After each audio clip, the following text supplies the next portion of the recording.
Hello student, welcome to PCS Akhada. Current affair एक काफी issue रहता है, बच्चों को कैसे पढ़े उसको, यही प्रॉब्लम आपके सॉल्व करने के लिए हम पीसीएस अखाड़ा पे आपके लिए करंट अफेयर की सीरीज लेके आए हैं, जिसमें हम आपको सब्जेक्ट वाइज, जैसे आपका polity, geography, international relation, science and tech, environment, और टॉपिक वाइज जैसे आपके स्पोर्ट्स हो गए, इंडेक्सेस हो गए, अवार्ड्स हो गए, पर्सनैलिटी इन न्यूज हो गए, इस तरीके से सब्जेक्ट और टॉपिक वाइज हम आपको कंप्लीट करंट अफेयर करवाएंगे 2024 का। So let's start. तो उसमें जो नेक्स्ट सेक्शन है दैट इज इंटरनेशनल अफेयर्स। तो इंटरनेशनल अफेयर्स या इंटरनेशनल रिलेशंस में 2024 के अंदर, 2024 के अंदर जो भी इंपॉर्टेंट न्यूज थी वो हम इसको कवर करेंगे अभी। ठीक है। तो first is the Voice of global South Summit. तो India hosted the third Voice of global South, Voice of global South Summit, यानी कि ग्लोबल साउथ को हम ही रिप्रेजेंट कर रहे हैं लार्जली, है ना। तो voice of global South summit वो किसने होस्ट किया? इंडिया ने। इंडिया, और तीनों आज तक all the three hosted by India. तो जितने भी voice of global South summit है तीनों इंडिया ने होस्ट किए। थर्ड कब हुई थी? 17 अगस्त 2024 में। The theme was an empowered global south for a sustainable future. An empowered global south for the sustainable future. Again India strengthen कर रहा है जो ग्लोबल साउथ है उसको। ठीक है। थीम भी क्या है? An empowered global south for the sustainable future. The meeting saw participation of 123 country, but China and Pakistan were not invited. ये देखना, China and Pakistan were not invited. ये वर्चुअल मीटिंग होती है, देखो ऐसे सब ऑनलाइन कनेक्टेड थे आपके, जैसे आप ही हो। It is now and unique India led initiative, और जिसका इंडिया लेड इनिशिएटिव है ताकि साउथ साउथ कोऑपरेशन को प्रमोट किया जाए। That envisages bring together countries of global south and share their perspective and priorities on the common platform across the whole range of issues. तो different countries है, वो अपनी priorities बताती है, अपने पर्सपेक्टिव्स देती है, जहां से हमको अगर कोई प्रॉब्लम है या कॉमन ग्राउंड जहाँ पे निकाल पाए, ताकि ग्लोबल साउथ में कोऑपरेशन आए, उनके भी जो इश्यूज है उनको पुट फॉरवर्ड किया जाए, उनको सोल्व किया जाए, उसके लिए ये आपका Global South Summit. It is a reflection of India's philosophy of Vasudeva Kutumbakam, one earth one family one future. तो हम पूरी अर्थ वसुदेव कुटुंबकम का जो प्रिंसिपल है उसके बेस पे हम ये कर रहे हैं कि ग्लोबल साउथ को इंटीग्रेट कर रहे हैं। Civil nuclear agreement between India and UAE. India और यूएई के बीच में क्या किया अभी? Civil nuclear agreement. ठीक है। Civil nuclear agreement, energy agreement between, तो न्यूक्लियर एनर्जी एग्रीमेंट हमने इसके साइन किया है UAE. Civil nuclear energy agreement है sign between India and UAE. It will strengthen nuclear energy ties between the two country. The agreement was sign between the India's Nuclear Power Corporation of India (NPCIL) and UAE's Barakah, ठीक है, Barakah Nuclear Power Plant Operations. It is Arab world's first nuclear power plant. The Barakar nuclear energy plant is situated in the Al Dhafra within the Emirates of Abu Dhabi in UAE. It is Arab world's first nuclear power plant. ठीक है। India as the vice chair of supply chain council, तो ये supply chain council vice chair है, तो खास नहीं इतना। Coconut island देखो, San Martin island also known as Narikel Jinjara Jinjira, और coconut island is a coral reef island in Bangladesh. तो ये याद रखना है आपको, ये जो कोकोनट आइलैंड है, सी से कोकोनट, सी से कोरल, तो ये कोरल आइलैंड है आपका यहाँ पे बांग्लादेश के। ठीक है। It is a coral reef island in Bangladesh. Saint Martin Island is located in the Bay of Bengal, close to the border of Bangladesh and Myanmar. It is 7.3 kilometer long and 3.6 meter above the sea level. तो coconut island क्या है? Coral reef island है, कहाँ पे? बांग्लादेश में, बे of Bengal में। इसको Saint Martin island इसका नाम है। ठीक है, बांग्लादेश का आइलैंड है। बाकी इसका अलग अलग नाम ये देख सकते हैं, कोई वो नहीं है। Saint Martin island is breeding ground for sea turtles. It is located near the key maritime routes and is close to the Myanmar and India. Control over the island would give greater access to the Indian Ocean, which is the vital trade corridor. Why it is new? It is being claimed by that America may have played a role behind the resignation of the former Bangladesh Prime Minister Hasina. According to media report, it says Hasina has handed over the sovereignty of the Martin Island to the America and allowed it to build a base in the Bay of Bengal. She could have reclaimed in power. तो एक मतलब ये news है कि शेख हसीना ने मना कर दिया उनको, यूएसए को, कि आइलैंड देने के लिए या इस पे बेस एस्टेब्लिश करने के लिए, तो वहां पे उन्होंने आपका पावर ओवरटर्न करवा दी बांग्लादेश के अंदर। डिस्टर्बेंस इन बांग्लादेश, बांग्लादेश में प्रोटेस्ट चल रहे हैं। ठीक है। Bangladesh has been engulfed in the protest, ये डिफरेंट, ठीक है, engulfed in the protest over the job quota. तो किसके रिगार्डिंग? जॉब कोटा के regarding. Issued fuelled by authoritarian policies and suppression of opposition. तो दो ये, एक तो कह रहे थे शेख हसीना जो गवर्नमेंट है उसकी अथॉरिटेरियन पॉलिसी थी, गौर है ना, लोगों को कॉन्फिडेंस में नहीं लिया और अथॉरिटेरियन पॉलिसी और सप्रेशन किया अपोजिशन को, ठीक है। उसके कारण यहाँ प्रोटेस्ट हुए। अगेन ये रिजर्वेशन से रिलेटेड प्रोटेस्ट थे आपके जॉब के अंदर। The protest came at the particularly challenging time as it is already grappling with the high inflation and unemployment. और जो दिक्कत आ रही है बांग्लादेश में, हाई अनएम्प्लॉयमेंट है, इन्फ्लेशन हाई है। Bangladesh army formed an interim government. Mohammad Yunus, the Bangladeshi Nobel laureate, has been appointed as the head of the caretaker administration। तो जो अभी केयरटेकर एडमिनिस्ट्रेशन है, केयरटेकर गवर्नमेंट है, उसके जो हेड किसको अपॉइंट किया, मोहम्मद यूनुस को। ये नोबेल लॉरेट में नोबेल इनको प्राइज मिला था, peace prize, Mohammad Yunus. 75th, actually एक बार देख लेंगे पीस का था या इकोनॉमिक्स का, आई एम नॉट श्योर, शायद इकोनॉमिक्स का था, है ना। बट नोबेल लॉरेट है। 75th anniversary of Geneva convention. The 70th anniversary of Geneva Convention was observed on August 12. These are a set of four treaties that establish the humane treatment for the people during the armed conflict। ठीक है, तो ये जो people लोग होते हैं उनके मतलब कि आर्म्ड कन्फ्लिक्ट के दौरान उनको ह्यूमन ट्रीटमेंट दिया जाए, उसके लिए था आपका Geneva convention. The current four Geneva Convention were adopted in the August 12 after the World War II। तो फोर कौन कौन से, first Geneva convention, it protects wounded and sick soldiers on land during the war। ठीक है, तो जो आपके soldiers है या बाकी जो पॉपुलेशन है उसके लिए आपका, जो वो आर्म्ड कन्फ्लिक्ट एरिया में लोगों के लिए प्रोटेक्शन के लिए आपकी Geneva convention. Second, extend protection to the wounded, sick and shipwrecked military personnel at sea। Third, focus on the treatment of prisoners of war. देखो, arm personnel, prisoners of war, civilian, सबके लिए है चारों ही। और जो पहले दो तो आर्म पर्सनल से रिलेटेड हो गए, मिलिट्री पर्सनल से हो गया, दूसरा प्रिजनर्स ऑफ वॉर से हो गया, थर्ड वाला, सॉरी, और फोर्थ वाला हो गया आपका protect civilians including those in the occupied territories from inhuman treatment. ये सिविलियन के साथ इनह्यूमन ट्रीटमेंट ना हो। वेस्टर्न इंडियन ओशियन रीजन, ठीक है, तो ये जैसे मान लो इंडिया है तो वेस्टर्न इंडियन, इधर तो इंडियन ईस्टर्न हो गया और इधर वेस्टर्न इंडियन ओशियन जो अफ्रीका की साइड वाला एरिया है। The Western Indian Ocean region is a region that stretches from the coast of Africa to the western shores of India। ये वाला आपका western Indian Ocean, Arabian Sea, और इधर जो अफ्रीका की साइड है। It includes Comoros, France, Kenya, ये countries है, Madagascar, Mauritius, Mozambique, Seychelles, Somalia, South Africa and Tanzania. The Indian Ocean is a vital route for the global trade and commerce. ये बताइए हमें, ये आपका western Indian ocean.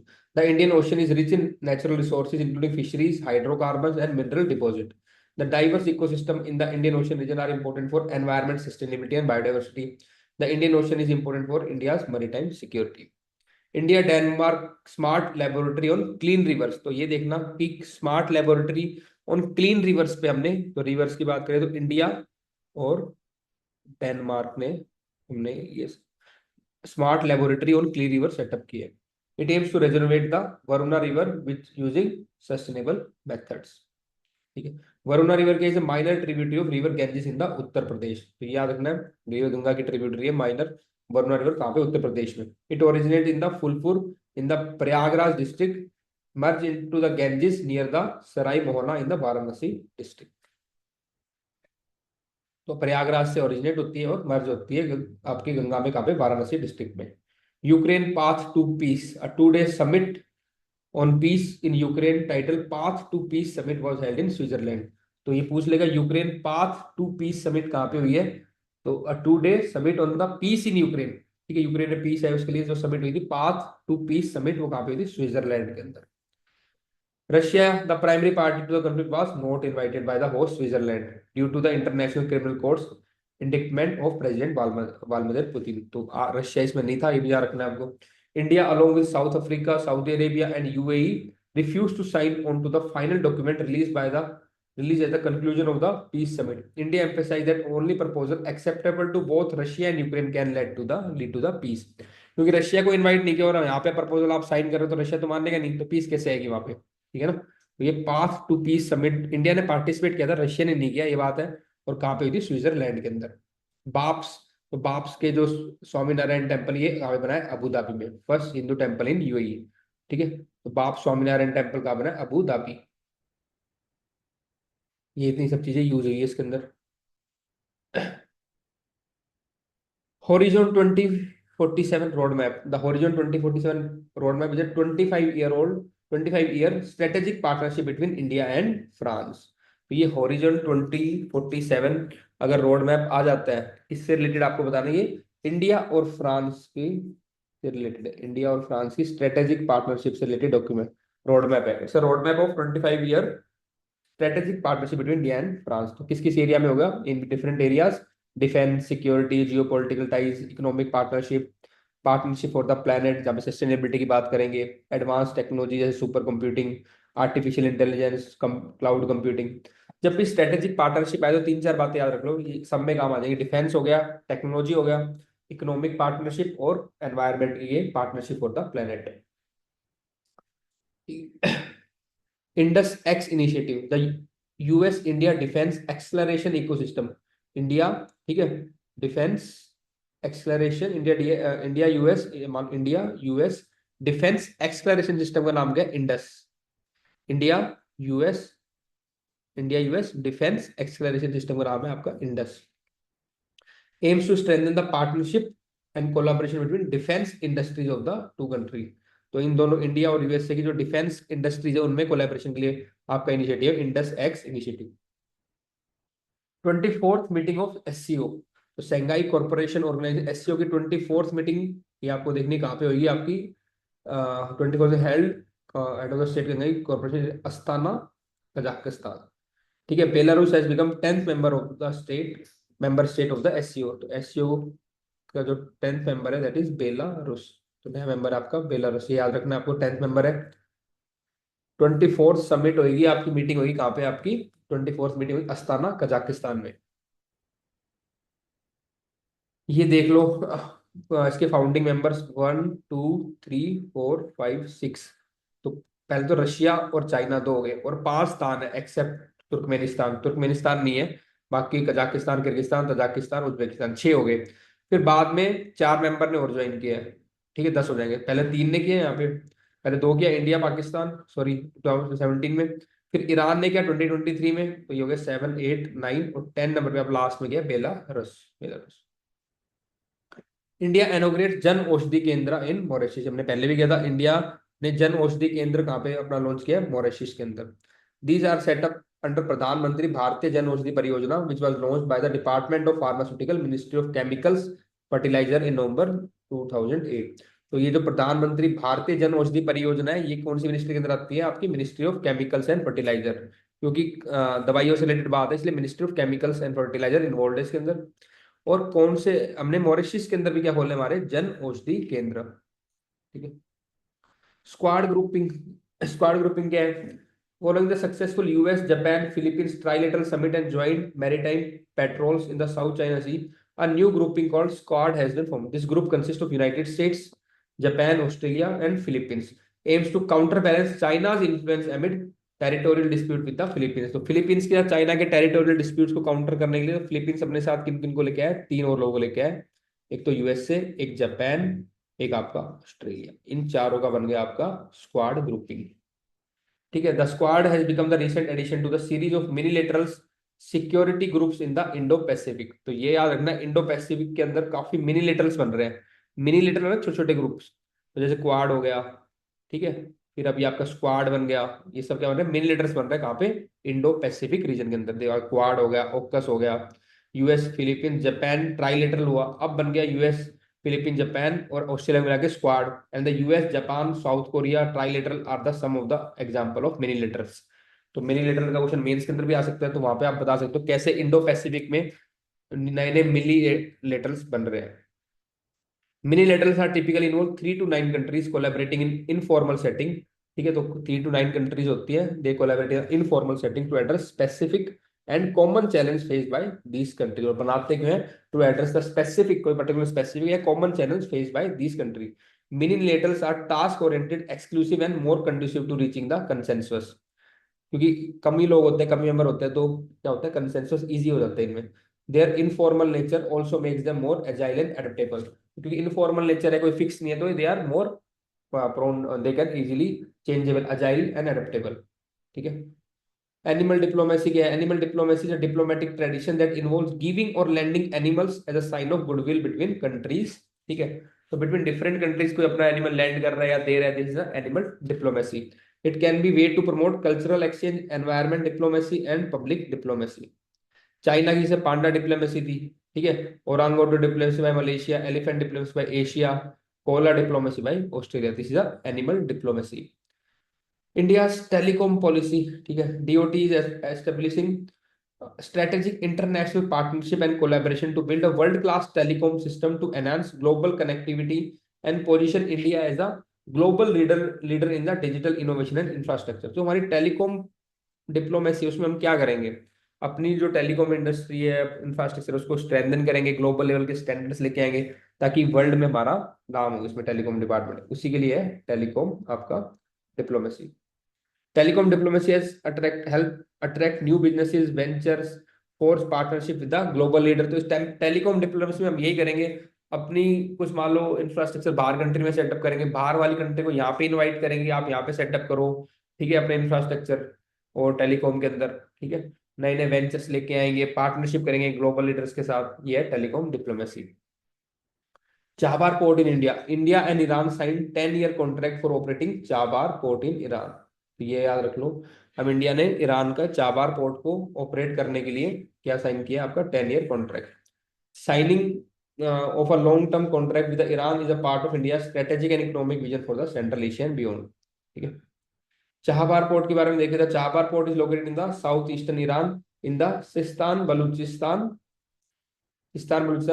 Province on the Gulf of Oman and at the mouth of Strait of Hormuz. तो ये देखो आपको यहाँ पे चाहबार, ठीक है, ईरान के अंदर, गवादर पाकिस्तान में, और उसके पास ही आपका चाहबार पोर्ट है, ठीक है, ईरान में। सिग्निफिकेंस क्या है कि historically India access to Afghanistan and Central Asia has been largely dependent on transit route to Pakistan. तो हमें जब यहाँ पे अफगानिस्तान जाना हो या सेंट्रल एशिया, तो पाकिस्तान के बीच में जाना पड़ता था, पाकिस्तान मना करता था। अब हम थ्रू ग्वादर पोर्ट अफगानिस्तान भी जा सकते हैं और सेंट्रल एशिया में कनेक्टिविटी आ सकती है। Chabahar port offers alternative route to the bypass Pakistan, ठीक है। Also Chabahar port will boost India access to Iran. Completion of the Shahpur Kandi barrage. तो शाहपुर कांडी बराज किसके ऊपर बना है, आपका रिवर रावी पे। It is located downstream of Ranjit Sagar dam and upstream of the Madhopur barrage of Punjab. South Africa genocide case against Israel. तो South Africa ने ICJ International Court of Justice में क्या फाइल केस किया, किसके अगेंस्ट, इसराइल के केस अगेंस्ट, किसका, genocide का। South Africa has filed a case against Israel in the International Court of Justice accusing it of committing genocide against Palestinians in Gaza. तो ये पूछ लेगा किसने किया इसराइल के अगेंस्ट केस आईसीजे में for the genocide in Gaza, South Africa ने। Free movement regime with Myanmar scrap. तो एक अलाउ करते थे हम कुछ फ्री मूवमेंट, कि लोग हमारे यहाँ से म्यांमार जा सकते हैं, म्यांमार से आ सकते हैं, ठीक है।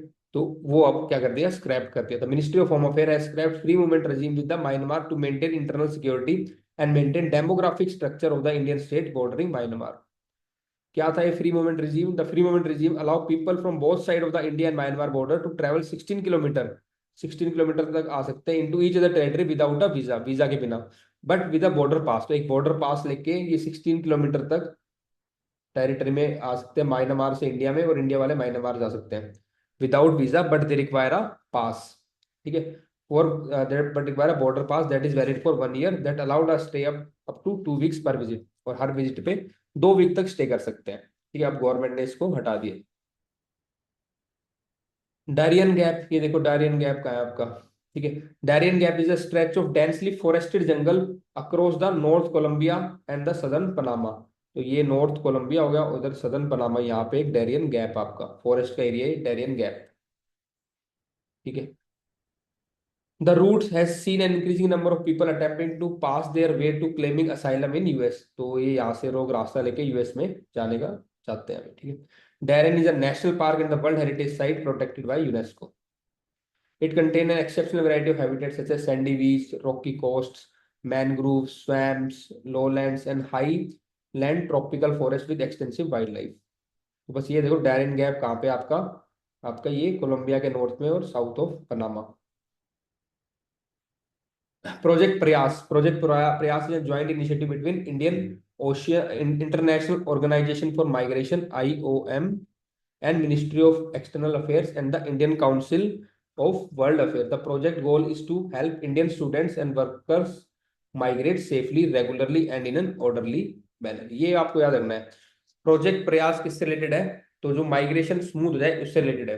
तो प्रोजेक्ट प्रयास ज्वाइंट इनिशिएटिव किसका? International Organization for Migration and Ministry of external Affairs and Indian Council of World affairs.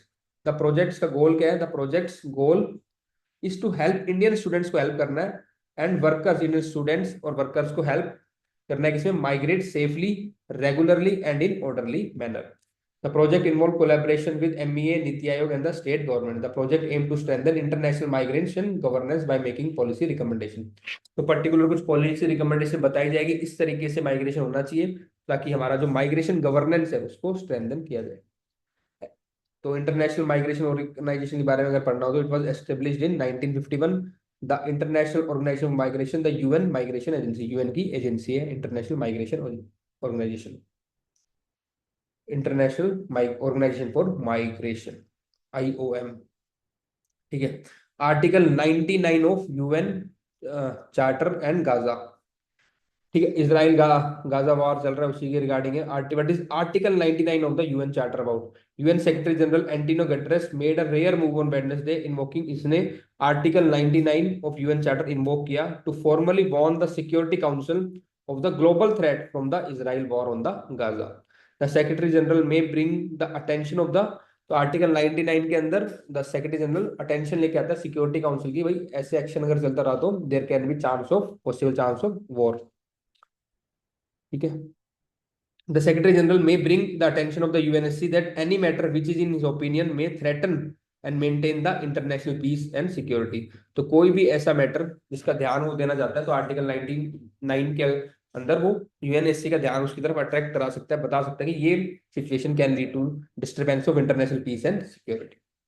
If in agreement, the UNSC will have additional power to ensure that ceasefire resolution is implemented, including the power to impose sanctions and deployment of international forces। फिर इसमें UNSC action लेके वहां पे cease fire भी करा सकता है, sanction लगा सकता है और इंटरनेशनल फोर्सेस को डिप्लॉय कर सकते हैं। ठीक है। When it was last invoked, तो ये देख सकते हो 1960 कोंगो में सेक्रेटरी जनरल कौन थे, 1979 ईरान में, 1989 लेबनान में, पहले भी आर्टिकल 99 इन्वोक हो चुका है।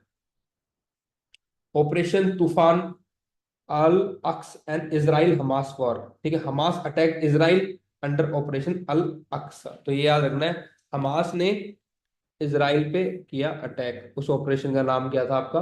हमास अटैक इजराइल, ऑपरेशन का नाम है अल अक्स। ठीक है। In response to this Israel launched operation Iron Sword. Israel ने वापस अटैक किया हमास पे आयरन स्वॉर्ड से,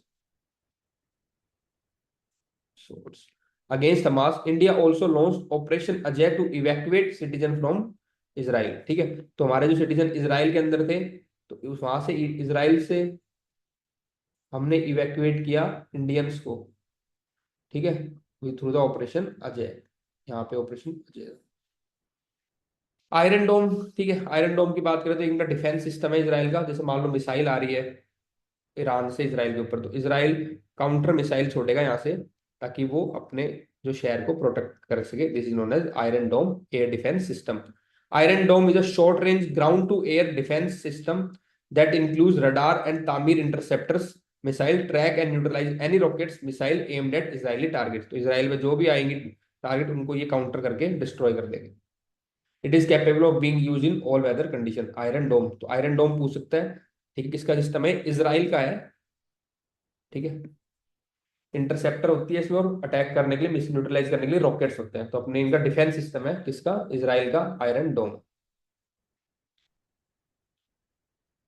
इसराइल पैलेस्तीन कॉन्फ्लिक्ट अलग से मैंने वीडियो बना रखी है, उसमें बता रखा है, लंबा चलता रहा है। ठीक है, Israel Palestine conflict date back to the end of 19th century. कब से चलता रहा है? And of 19th century, 18 something से। ठीक है, in the 1947 the United Nation adopted resolution 181 known as partition plan which sought to divide the British mandate of Palestine into Arab and Jewish states। तो ये कुछ इंपॉर्टेंट पॉइंट है Israel Palestine conflict के regarding जो पूछ सकते हैं। On May 1948 the state of Israel was created। ये पूछ ले कब होएगा? On May 1948 state of Israel was created sparkling the first Arab Israeli war। तो इससे फिर क्या हुआ? अरब इजरायली वॉर हुआ। The war ended in 1949 with Israel victory, but many Palestinians were displaced and the territory was divided into three parts. पहला क्या है आपका, जो ब्लू वाला है, स्टेट ऑफ इसराइल, ये तो इसराइल का, ठीक है। दूसरा क्या है, वेस्ट बैंक, ये आपका वेस्ट बैंक, ठीक है, क्योंकि ये रिवर जॉर्डन है यहाँ पे, इसका वेस्ट पार्ट है तो इसको बोला है West Bank of the river Jordan. और तीसरा क्या है, गाजा स्ट्रिप। अब ये जो वेस्ट बैंक है और गाजा स्ट्रिप है, यहाँ पे रहते थे आपके पैलेस्टीनियंस और इसराइली में आपके आपके इसराइली लोग, ठीक है, ज्यूज, ये इसराइल हो गए। अब इसके आसपास की कंट्रीज, बॉर्डरिंग कंट्रीज, नॉर्थ से साउथ अरेंज करना, ठीक है, ये मेडिटेरियन सी है, ये सब आपको पता होना चाहिए, कौन कौन से यहाँ पे आपके एक्सट्रीमिस्ट ग्रुप हैं। In another war in 1967 also known as six day war, Israel occupied East Jerusalem and the West Bank, तो वो भी उसने ऑक्यूपाई कर लिया, वेस्ट बैंक और East Jerusalem, as well as the most of the Syrian Golan height, और Syria का जो गोलन हाइट्स का एरिया, सीरिया का पार्ट है, इसको भी ऑक्यूपाई कर लिया, ठीक है। एंड द इजिप्शियन सिनाई पोले, इवन इजिप्ट का भी जो सिनाई पेनिनसुला ये वाला, उसको भी ऑक्यूपाई कर लिया था, ठीक है। The Yom Kippur war broke out in nine, हालांकि फिर बाद में वापस दे दिया था सारी चीजें, ये चीजें। Yom Kippur War broke out in 1973, where Syria and Egypt launched air strike against Israel. The fighting stopped after 2 weeks by a UN resolution. 1982, Israel invaded Lebanon and ejected Palestinian Liberal PLO, Palestinian Liberal liberation organisation. Israel ने Lebanon पे attack किया 1982 में और PLO को वहां से बाहर निकाल दिया। The PLO was formed in 1964 for the two fight for the liberation of Palestine through the armed struggle. In 1987, the first Palestinian Intifada erupted in the Israel occupation in Gaza and the West Bengal. अब ये क्या होता है, Israel का जो उसने occupy किया था गाजा और वेस्ट बैंक के अंदर जो पार्ट, ठीक है, तो इसमें क्या होता है, जो पैलेस्टीनियन लोग हैं वो वापस कंफ्लिक्ट करते हैं इनके साथ, इसको बोलते हैं इंटीफादा, ठीक है।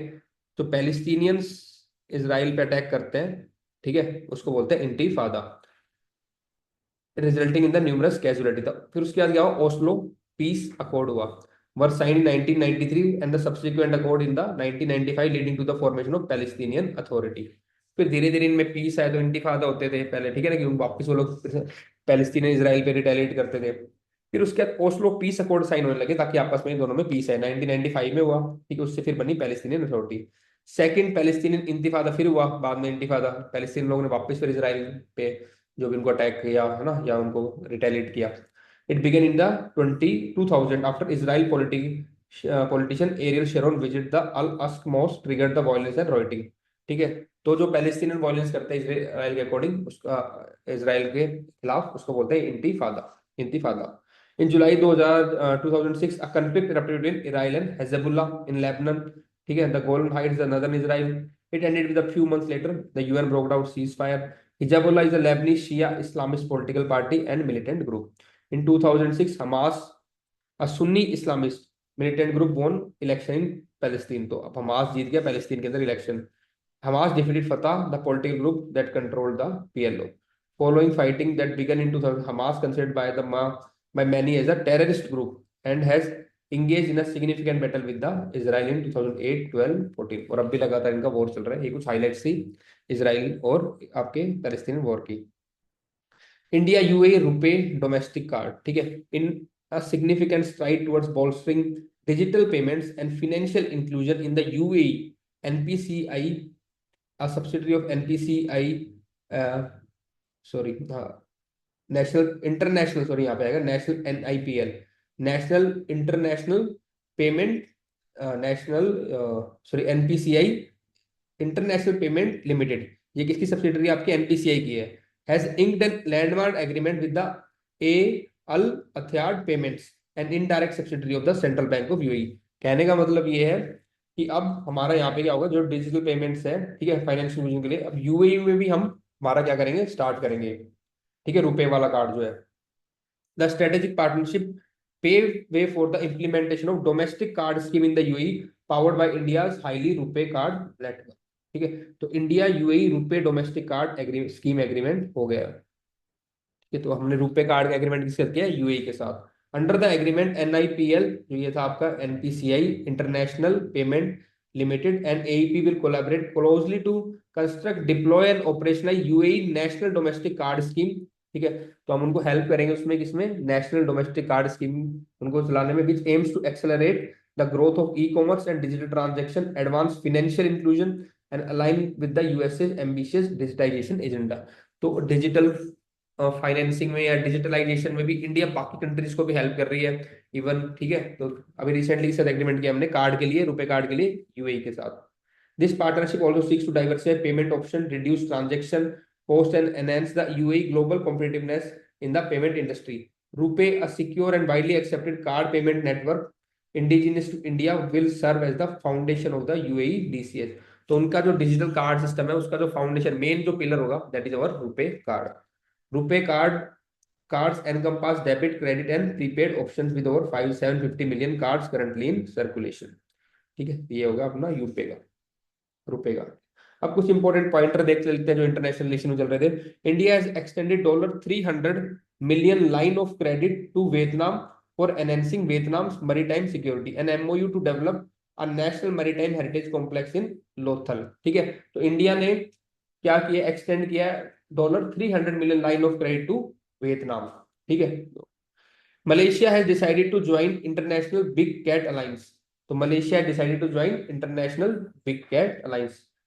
The alliance was launched in 2023 on the occasion of 50th anniversary of the Project Tiger.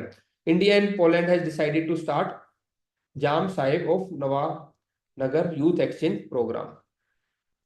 The Kerala government has recently decided to appoint IAS officer K. Vasuki as the state secretary in charge matter concerning the external cooperation. तो बाद में थोड़ा centre के साथ dispute भी हुआ था इस बात को लेके कि भाई एक्सटर्नल जो अफेयर है that is related to the centre, आप अपने स्टेट के ऑफिसर अपॉइंट नहीं कर सकते कि बाहर वाले एक्सटर्नल अफेयर्स को टैकल करने के लिए। बाकी अगर नाम पूछ ले किसको अपॉइंट किया था केरला गवर्नमेंट ने, IAS officer K Vasuki as the state secretary in charge of the matter of concerning external cooperation. This move has sparked controversy with even the ministry of external affairs coming out saying that the foreign affairs are the sole prerogative of the union government. The Israel government and the Adani Group have partnered to set up the chip manufacturing plant in Maharashtra. तो Adani group और Israel government ने agreement sign किया है और chip manufacturing कहाँ पे होगी, महाराष्ट्र के अंदर। The unit will be set up in Taloja in the outskirts of Mumbai.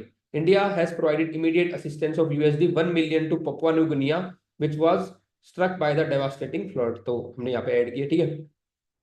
Next is the Colombo security council has officially included Bolivia as the member. तो नया मेंबर कौन है कोलंबिया सिक्योरिटी काउंसिल के अंदर, बोलीविया। ठीक है, it is a regional security group which aims to make maritime security, maritime pollution response and maritime search and rescue priorities in the Indian ocean region. तो कौन, Colombo security council के अंदर नया member कौन आया आपके, बोलीविया।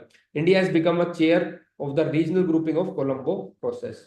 ठीक है, in the May Papua New Guinea significant landslide with Papua New Guinea के अंदर ये देख लो, Bolivia has become a full time member of Mercosur. ये ना, Bolivia has become full time member of Mercosur. ये कुछ और है, इसको देख लेते हैं फटाफट एक बार। तो ठीक है, the 50th summit of group 7 held in Apulia Italy. तो जो 50th समिट G7 की अपुइला इटली में हुई है।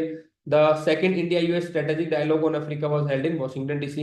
इंपॉर्टेंट मेन पॉइंटर्स है, ठीक है, वो आप देख भी लें। मेन में Sweden has become 32nd member to join NATO. ये इंपॉर्टेंट है कि Sweden has become 32nd member to join NATO. Prime minister of India has conferred order of Druk Gyalpo by the Bhutan. ठीक है, ये ऑर्डर मिला है पीएम को हमारे। इंडिया लॉन्च्ड ऑपरेशन इंद्रावती, इसके लिए to evacuate nationalist from Haiti to the Dominion Republic. India and UAE have signed bilateral investment treaty to order to promote investment in the both countries. अब ये और देख लो, 5 और नए मेंबर ऐड हुए हैं आपके ब्रिक्स के अंदर, Egypt, Ethiopia, Iran, Saudi Arabia, UAE. 3 तो ये हो गए आपके से वेस्ट एशिया से, ईरान, सऊदी अरेबिया, यूएई, और दो ई याद रखना, अफ्रीका से इजिप्ट और Ethiopia. The European Union has launch mission Aspides to protect the red sea vessels from the piracy attack from Iran backed Houthi rebels. तो जो हौथी रेबल्स थे वो क्या कर रहे थे, अटैक कर रहे थे इनके ऊपर। ठीक है, जो भी आपके रेड सी के अंदर वैसे जा रहे थे, तो यूरोपियन यूनियन ने जो उसके अगेंस्ट मिशन निकाला, दैट इज मिशन एस्पाइड्स, ये याद रखना है। ठीक है, the 19th summit of the non aligned movement was held in Kampala, Uganda. A migration mobility agreement has been approved between India and Italy by the Union Cabinet. Angola has withdrawn from the organization of OPEC से withdraw कर लिया Angola ने। ठीक है, India has been re-elected to the International Maritime Organization. India UK 2+2 foreign defense dialogue was held कहाँ पे हुआ था, न्यू दिल्ली में। Third Indo Pacific economic framework for prosperity meeting was held in San Francisco. ये कुछ समिट्स है जो जहाँ पे आपको ध्यान रखने कहाँ पे क्या हुआ था। Indo Pacific regional dialogue New Delhi में। ठीक है। 10th Asian defence ministerial meet कहाँ पे है, Jakarta Indonesia. The second India Australia 2+2 dialogue and the fifth India USA 2+2 dialogue were both held in the New Delhi, सारे न्यू दिल्ली में हुए। Canada has accused India of being involved in the murder of Hardeep Singh Nijjar, a Sikh separatist leader who was shot in the British Columbia in June 2023. Azerbaijan launched an anti-terrorist operation in the Nagorno-Karabakh region and claimed to have the full control over the region। ये region आपको देखना है, conflict between Azerbaijan and I think Armenia side में, उसको check कर लेंगे। This is the region, Nagorno Karabakh region. तो ये हो गया हमारा इंटरनेशनल के जो करंट अफेयर न्यूज में थे वो 2024 में। बाकी अगला टॉपिक करेंगे फिर।